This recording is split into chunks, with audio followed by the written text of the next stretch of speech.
Secretary, I want to drill down into the Treasury Department's ineffective sanction strategy when it comes to Russia. A June 26 Wall Street Journal article highlighted a collision of foreign and energy policies within the Biden administration and frustration among Treasury staffers over the lack of action against oil trading networks that ferry Russian and Iranian oil. While Treasury sanctions on the one hand are attempts to, quote, throw sand in the gears of Russia and Iran's oil export machines, unquote, the article identifies attempts by the National Economic Council, led by Lael Brainerd, to keep global oil output up to ward off pressures on inflation and, quote, keep gas prices stable ahead of the election by encouraging oil to flow into global markets, unquote.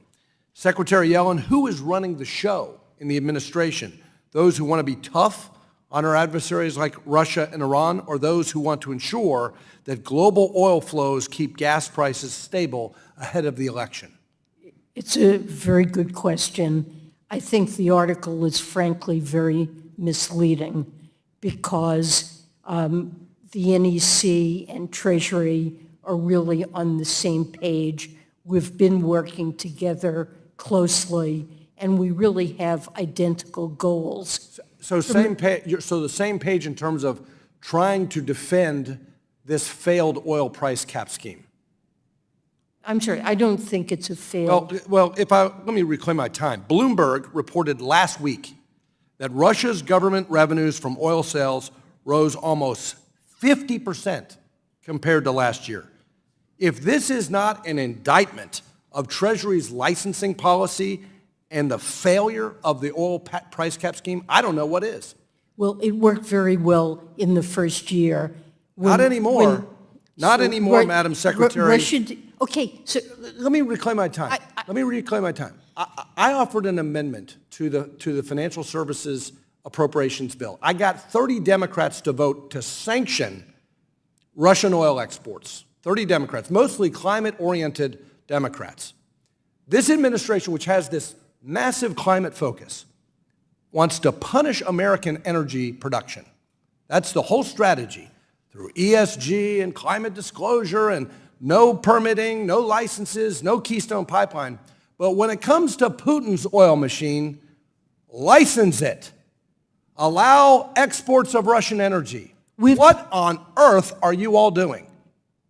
We've said explicitly from the very outset, we've had two goals with the price cap program. Number one, deprive Russia of revenue. Number two, make sure the global oil market is well supplied. Well, you failed in so both. neither Americans nor people Madam Secretary, in other you failed in both. Because you are waging a war against American energy, but you're green-lighting Russian energy, you're weak on Russia. I want this administration to revisit the failed oil price scheme and sanction the crap out of Vladimir Putin's energy, which is financing the war effort. Well, and the oil price cap is not working. Let me shift to China. Treasury has prohibited U.S. dealings with the publicly traded securities of certain companies connected to China's military-industrial complex. But since being put on CMIC list, Hikvision revenues have risen 30%. Sinochem's revenues up 60%. China Mobile stock prices shot up 90%. Huawei, SMIC, went on to develop advanced 5G chip, and Huawei isn't public to begin with. Clearly regulating the trading of publicly traded securities has proven irrelevant. Why doesn't Treasury impose blocking sanctions on these CMIC companies? Well, I can't discuss particular cases, certainly not in this venue.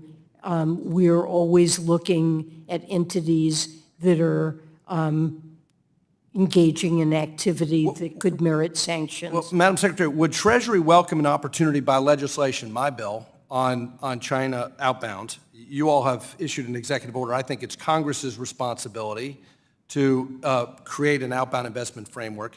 Would Treasury welcome an opportunity through legislation to explain on an annual basis why it has refrained from imposing full blocking sanctions on Chinese entities on the CMIC list? And it could be perhaps in a skiff.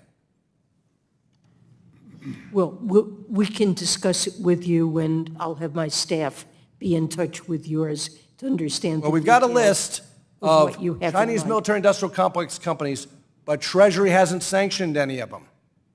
That's a real good question for Treasury to answer to the American people through their elected representatives in Congress. And with that, I yield.